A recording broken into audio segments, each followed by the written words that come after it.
Hola, ¿cómo estás? This is Tamara Marie, host of the Learn Spanish con Salsa podcast.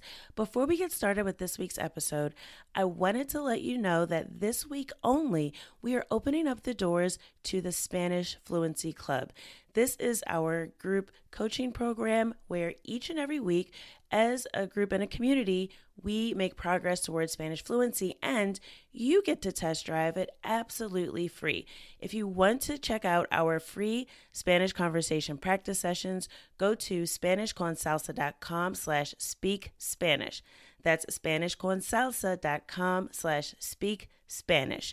And you will be able to join us for a free Spanish conversation practice with one of our friendly Spanish language coaches that are all native Spanish speakers. And like I always say, we have an amazing team at Spanish con Salsa. So if you feel like speaking Spanish fluently this year is a priority for you, if you don't have anyone to speak Spanish with on a regular basis, or if you've thought about joining the Spanish Fluency Club, but you're not really sure because you don't know what it would be like, check out these free sessions. You'll get to meet our team, you'll get to ask any questions, and most importantly, you'll get to practice speaking Spanish. Go to SpanishConSalsa.com/speak Spanish to join us this week for a free conversation practice session.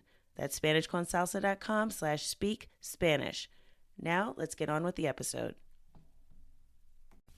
Hola, ¿cómo están? Espero que todos estén muy bien. This is Tamara Marie, host of the Learn Spanish con Salsa podcast.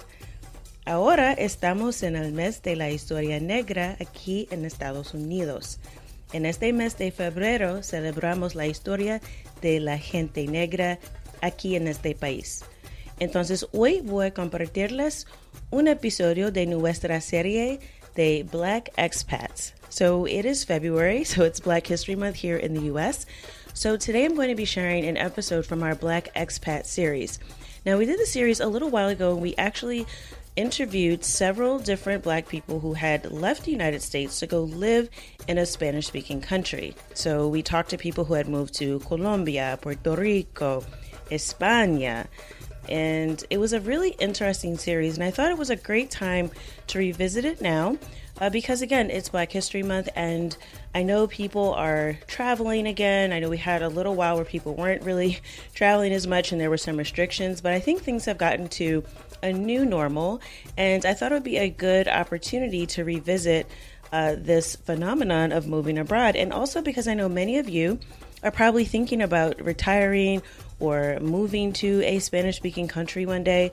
So this is just a great series to hear a little bit about what is the experience actually like when you move abroad. There's so many things that we don't think about. And I know a lot of times we're just thinking, oh, I'll be living on a beach. It'll be really cheap. I won't have to spend as much money. I can stretch my dollars.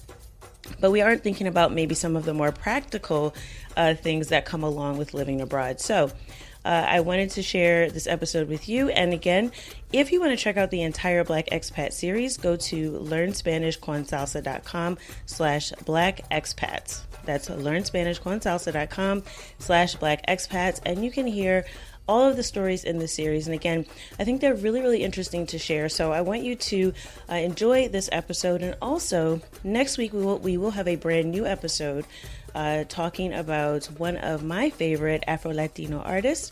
And I'm going to be breaking down the lyrics and talking a little bit about some Spanish grammar and vocabulary that you can learn from one of his songs. So that'll be next week, brand new episode. But for right now, enjoy the Black Expat series from Learn Spanish con Salsa.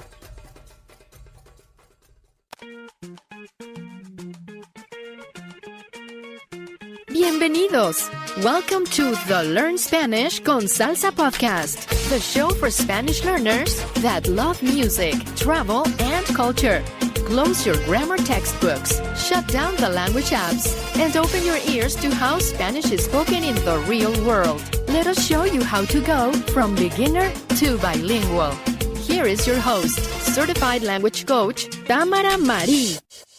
Hola queridos oyentes, espero que todos estén muy bien. Bienvenidos al episodio 113. Welcome to episode 113 of the Learn Spanish con Salsa podcast. Now, I have to be completely honest.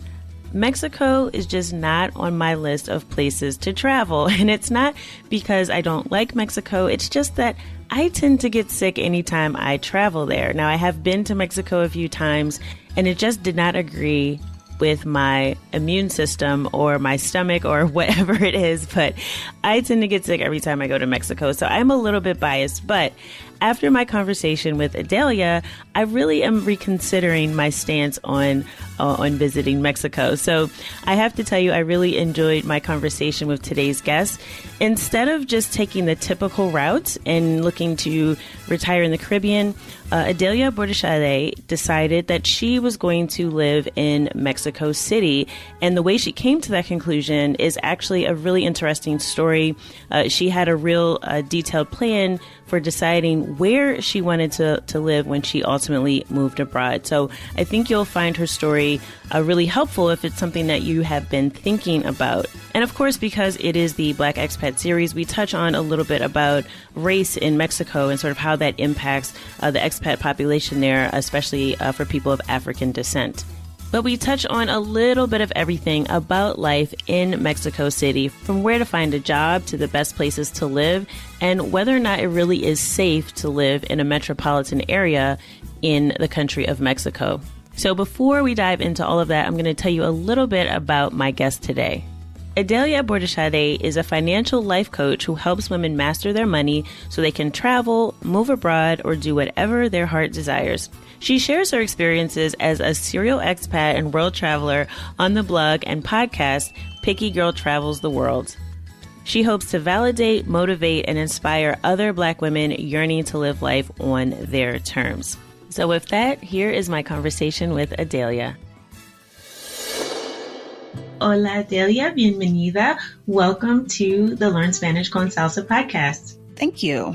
I am originally from Houston. I currently live in Mexico City. I am a retired, recovering former school teacher who currently is working for myself, doing some financial coaching specifically for women who want to travel more or become expats. So, first of all, I'm just kind of curious because I've talked to several different people so far doing the series on Black expats, and I'm always interested in sort of what made someone finally make that leap to move abroad. I know it's something a lot of people think about. I know a lot of people, they might like to travel and visit different places, but what is it that made you make the jump from just sort of traveling to actually relocating to Mexico City? Well, I was one of those people who always wanted to live abroad, except life got in the way. I got married at 19, and really the focus of my life shifted to other people. And I eventually got divorced 20 years later. So it was finally time to do the things that I wanted to do. I wasn't sure when I would move abroad, but I knew it was going to happen. And I think things just fell into place in 2015, 2016. I couldn't think of a good reason to stay in the U.S. I knew that despite being born there, that was not the place I was supposed to live. And I initially moved abroad using my career as a school teacher, and I took a position at a very small international school in Honduras. And I thought I was going to learn Spanish. I didn't. And that school was very small and not in the best situation financially. And so we had a parting of ways a year early. My contract was supposed to be for 2 years. And so I knew I wanted to stay in Latin America, but living in Tegucigalpa, I knew the things that I needed to have in a location in order to be happy, narrowed it down between Medellin and Mexico City, and kind of as a fluke, Mexico City won. But really, from the first time I arrived, I was like, yeah, this is the kind of place I was supposed to be living in. So it was a good match from the beginning. It's really interesting to me that you said that you always knew that, the United States wasn't the place that you would live. And I find that interesting because I think that sometimes we just sort of have this feeling that we want to be somewhere else or that we belong somewhere else, but we don't always act on it. Like you mentioned, life getting in the way. But I think also there's all these barriers we put in our minds, and we think that, oh, it's going to be complicated. It's going to be too difficult. What if I don't know anyone? What if my Spanish isn't good? And so I think that's one of the reasons why I really wanted to do this series, was to really hear from people who've actually made that leap. Because I think there's so many barriers we put in our own minds to doing the things that we want to do, or even trying them out, that we don't always move forward. So I think that the fact that even though it took you 20 years that you finally did it is great, and hopefully inspires some other people that if they're thinking about it, to kind of explore it a little bit more seriously and not just sort of have it as this dream deferred, so to speak. So I'm curious, because you mentioned you were in Honduras and then you ended up in Mexico City. So what was it about Mexico City that made you say, this is the place for me? Because I know, people talk about, like you said, Medellin is a very popular place. There's other parts of Mexico, I think like in Playa del Carmen, where there's like expat communities. But what was it about Mexico City that made you say, this is it for me? Well, I mentioned I was able, because let me just say this, before I even moved out of the US, I had been country shopping. Like literally, I had a table set up with the attributes that I wanted in a place to live and countries I thought that met that.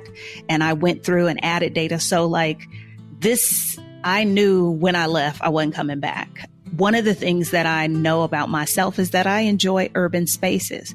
I have traveled to some gorgeous beaches. I have vacationed on some gorgeous beaches, but I don't particularly enjoy the ocean or the sand at the beach or the salty air. So the dream of living in a place like that was never mine.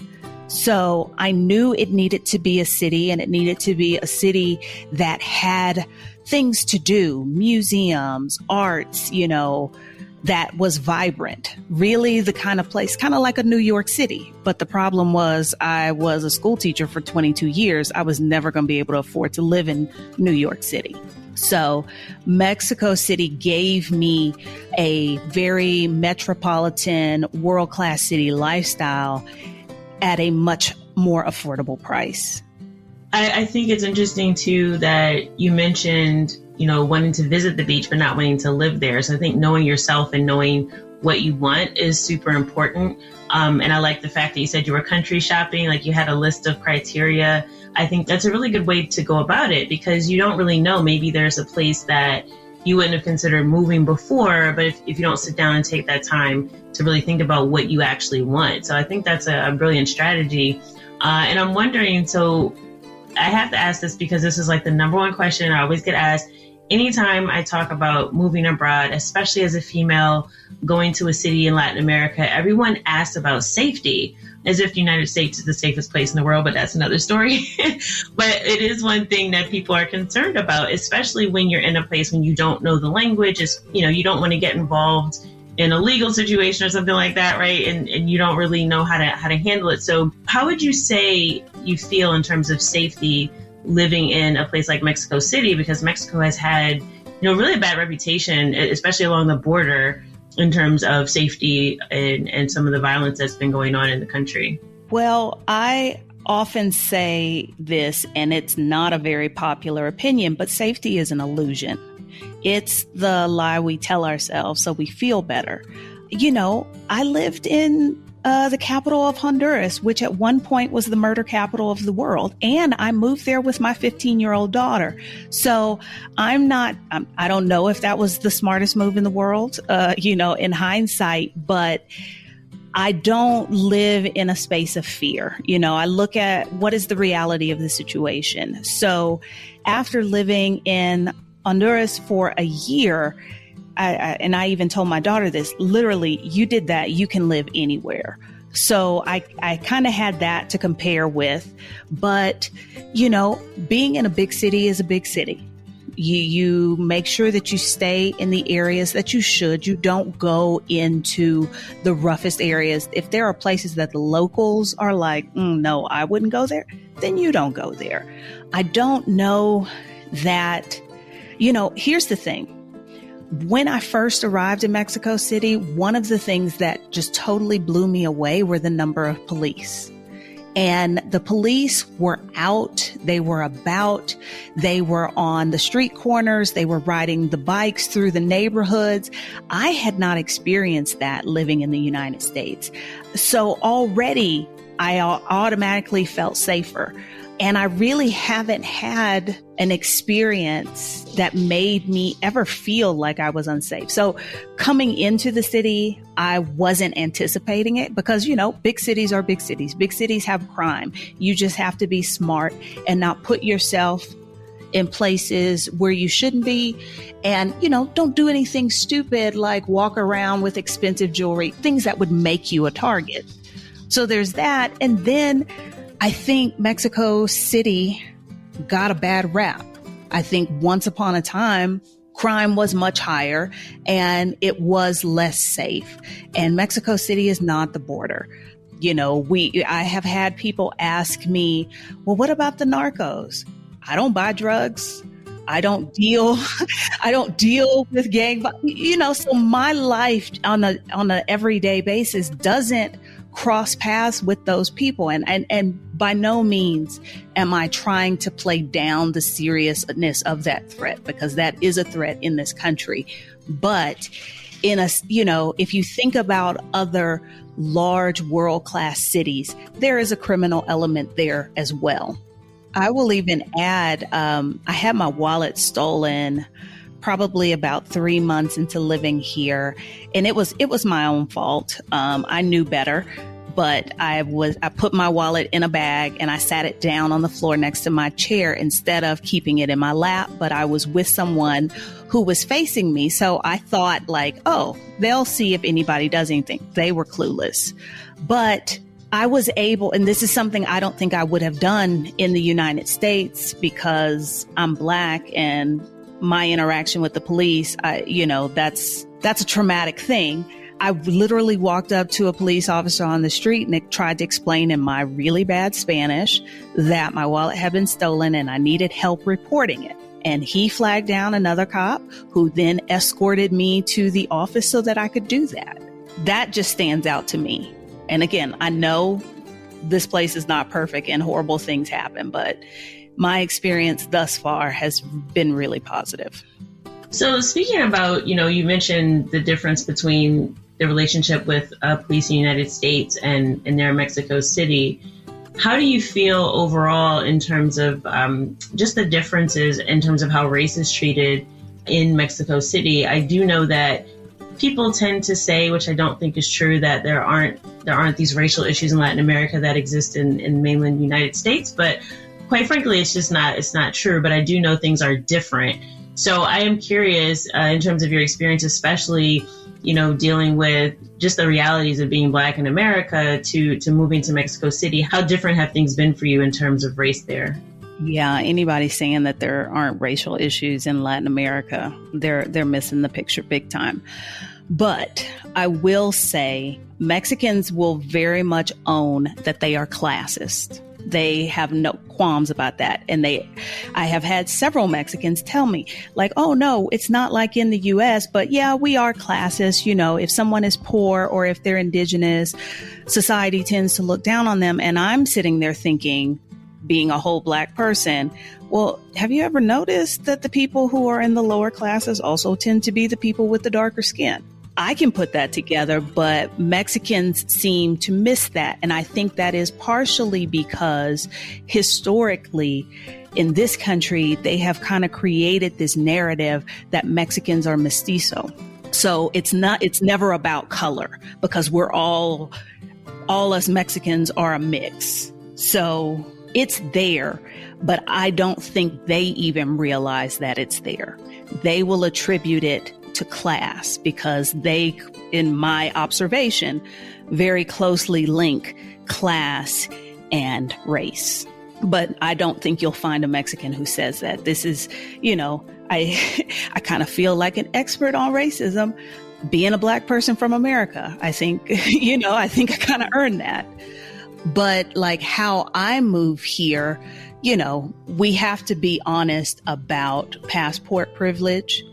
And the fact that if you have an American passport, that puts you in a different category.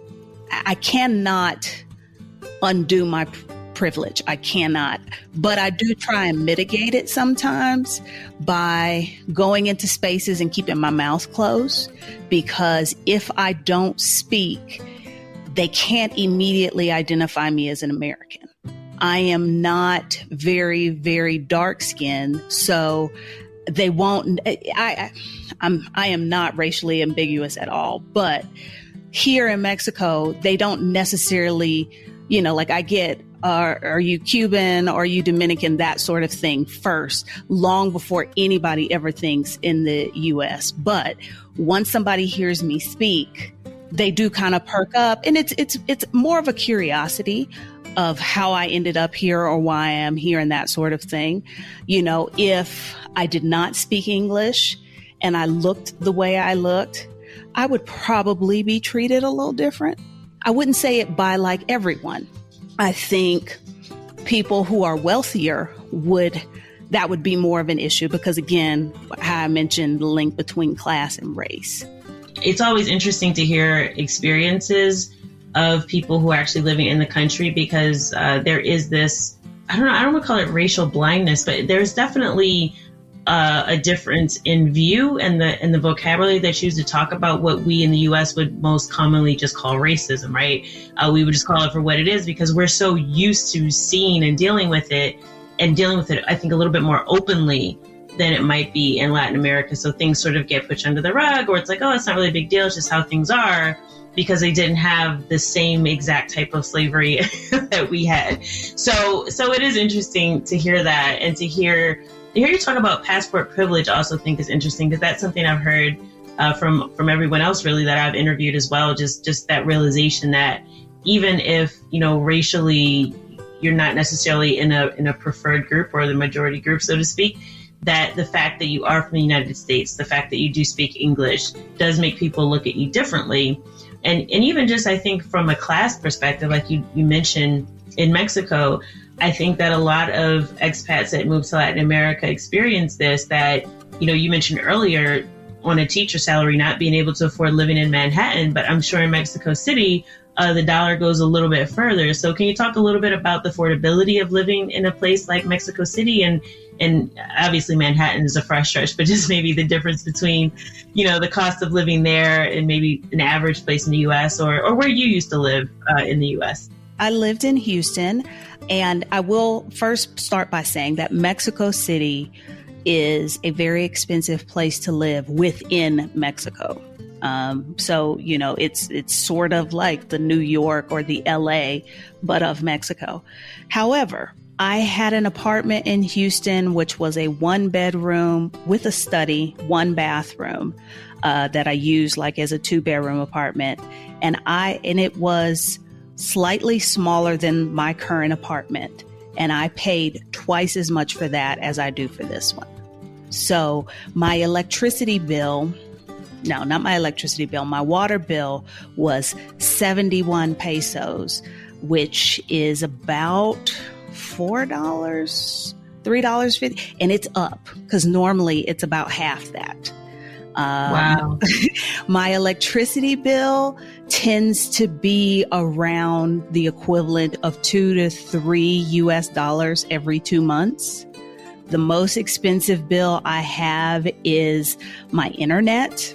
By Mexican standards, it's inexpensive. It's about $20 a month for high-speed Wi-Fi and online storage space in the cloud and Netflix and another streaming video service. All of that I get for $20. Now that, by Mexican standards, is kind of expensive. My gas bill is also a little high. For 2 months, it might be like $15, $20.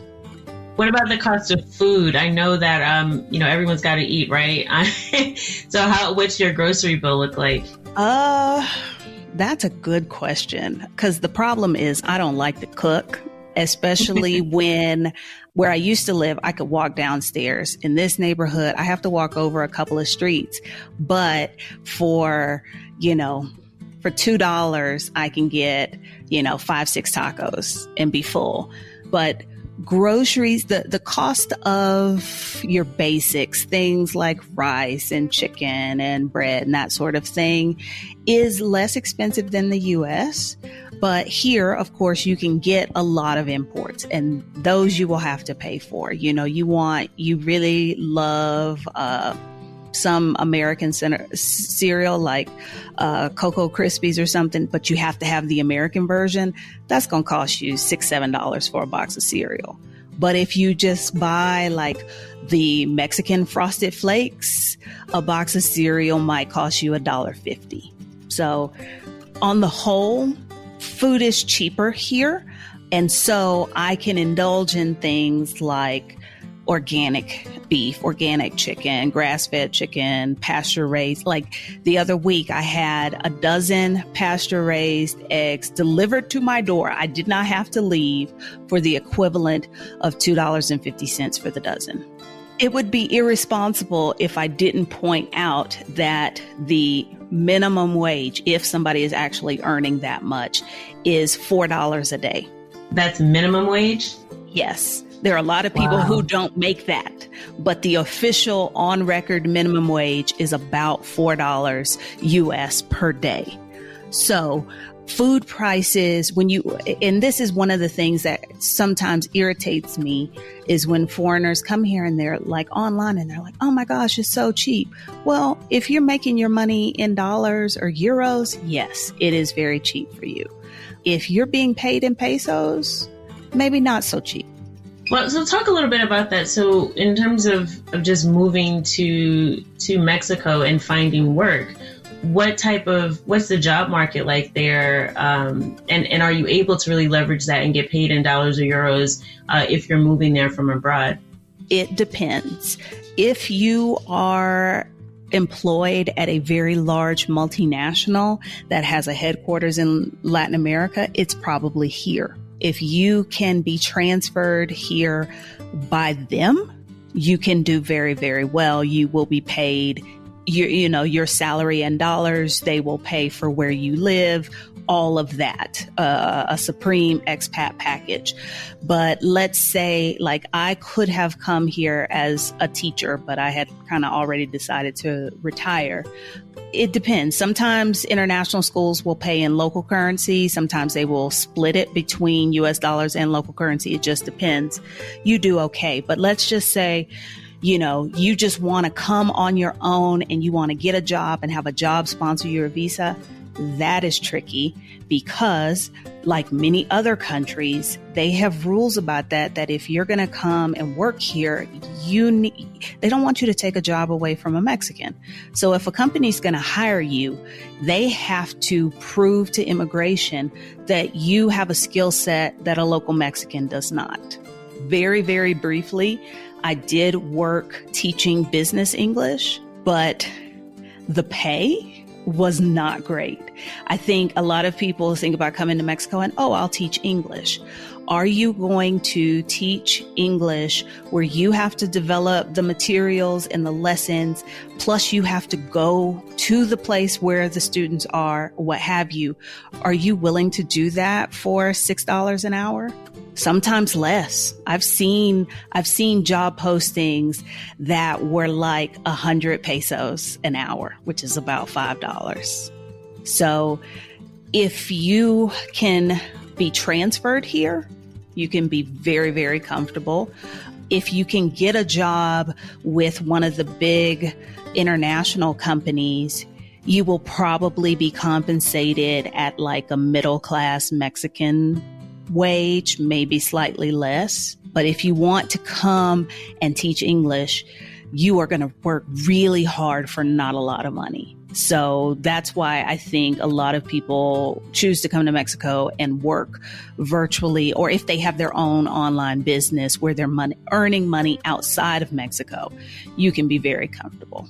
Yeah, I was going to say, unless you're retiring or you have another source of income, it sounds like working in Mexico, coming from the US or even Canada or UK, it might be a little bit of a stretch for for someone to kind of make that shift. But I do think, like, retirement, or like you mentioned, just having an online business, or I know there's a lot of freelancers who, if you're working online, you're doing web development or something like that, you get paid in dollars, then the dollar goes a lot further when you're abroad most of the time. So definitely. So that is a great perspective to get, sort of about how much it might actually cost to live there. Now, I do have a question for you, because you mentioned earlier that, your Spanish isn't great. And I wanted to ask, is there anything that has ever been a time where something got lost in translation, where you were trying to say something and it didn't come out right, or there was a misunderstanding over you sort of moving there as you were working on your Spanish? Oh, how many times? It hasn't been in any situation where it was like dire consequences, but there have been times when, I will ask a question and I kind of get this blank look back because they don't have any clue as to what it is I'm trying to say. Unlike when I lived in China, here, at least if they can kind of get a gist of what you're saying, or they might be like, oh, you mean this word? In China, they just dead stared at you and were like, I can't help you.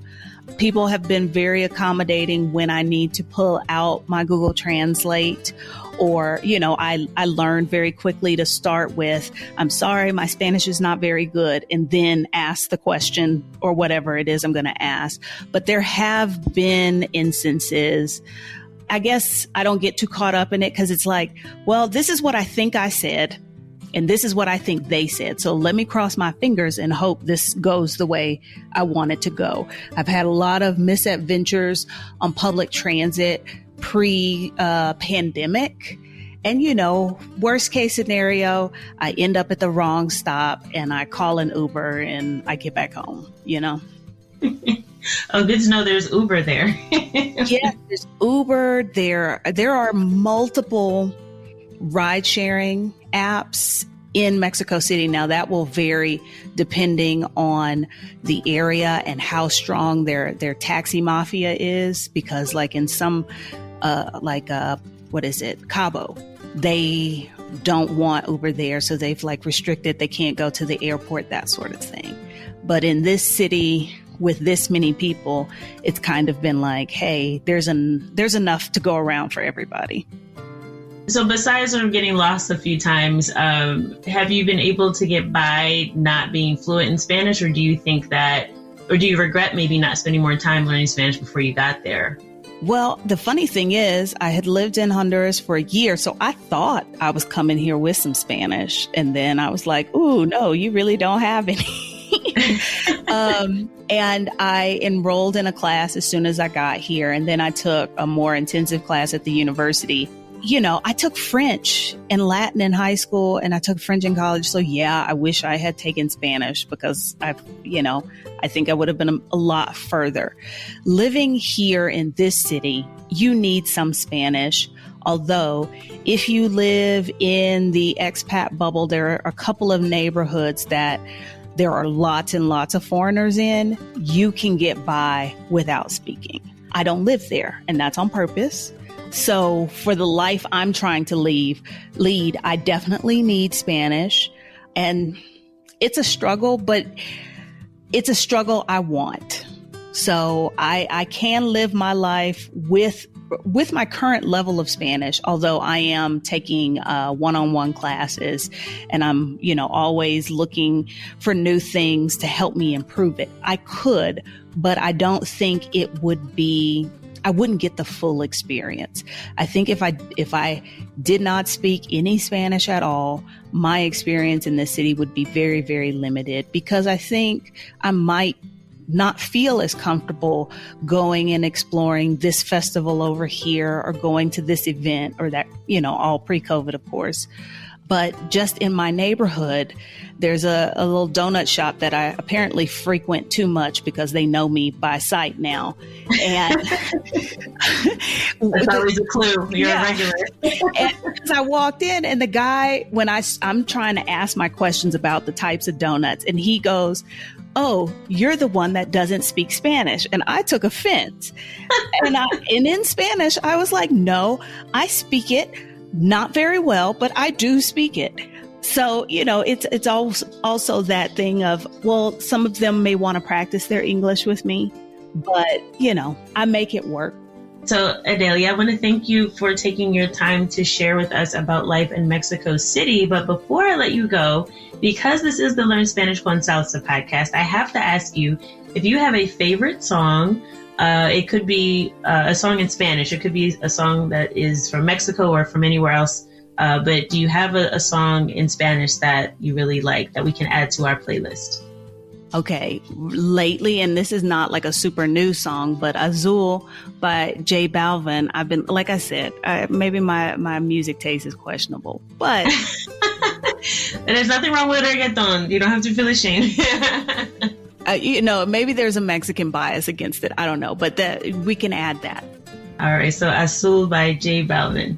Okay. Entonces, gracias. Thank you, Adalia, for being on the show today. Oh, you're most welcome. Thank you for having me.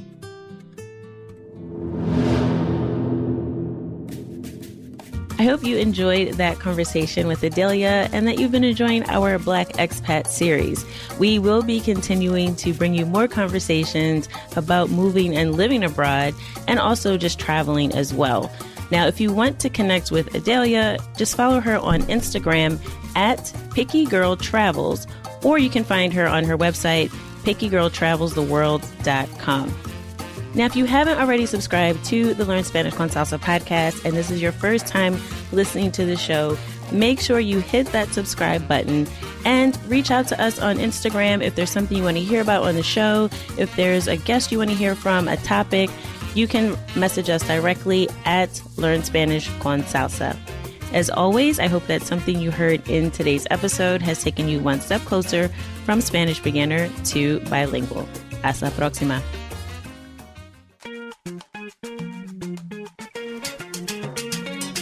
Thank you for listening to the Learn Spanish con Salsa podcast at learnspanishconsalsa.com.